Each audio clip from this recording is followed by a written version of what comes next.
Hello bachcho, let's read this question. The question says potassium bromide crystallizes in sodium chloride type of unit cell. Radius of potassium is 1.33 Armstrong. Radius of bromide ion is 1.95 Armstrong.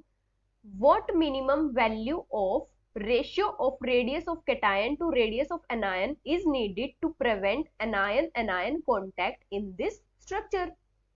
तो यहाँ पे इन्होंने हमें दिया है कि जो potassium bromide है वो NaCl टाइप का यूनिट सेल फॉर्म करता है और इसकी रेडियस हमें गिवन है।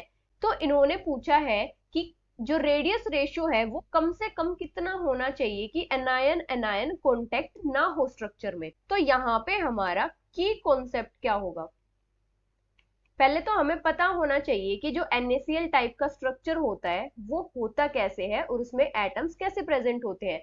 NaCl टाइप के स्ट्रक्चर में हमारे जो क्लोराइड आयंस होते हैं या फिर हम एनायन बोले वो फॉर्म करते हैं FCC लैटिस, और जो सोडियम आयंस होते हैं या हम कैटायन बोले उनको वो प्रेजेंट होते हैं ऑक्टाहेड्रल वॉइड्स में।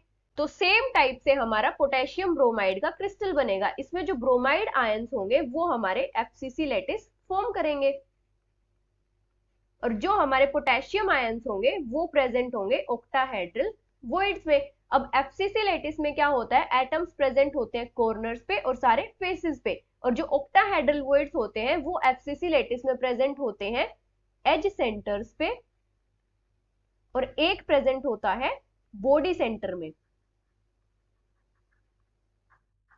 और हमारे इस क्रिस्टल में जो पोटेशियम आयन है वो प्रेजेंट होता है ऑक्टाहेड्रल वॉइड में। अभी हमसे इन्होंने क्या पूछा है कि कम से कम रेडियस रेशियो कितना होना चाहिए कि एनायन एनायन कॉन्टेक्ट ना हो। तो अगर हम रेडियस रेशियो की बात करें तो रेडियस रेशियो से एक पर्टिकुलर रेंज आती है, जिस पर्टिकुलर रेंज में एक पर्टिकुलर वॉइड प्रेजेंट होता है, पर्टिकुलर वॉइड प्रेजेंट होता है। अभी हमारे पास क्रिस्टल में ऑक्टाहेड्रल वॉइड्स है या हमारा एटम ऑक्टाहेड्रल वॉइड में प्रेजेंट है, तो ऑक्टाहेड्रल वॉइड के लिए रेडियस रेशियो की कितनी रेंज होती है, 0.414 से 0.732 तक। रेडियस रेशियो क्या होता है, radius ratio radius of cation divided by radius of anion.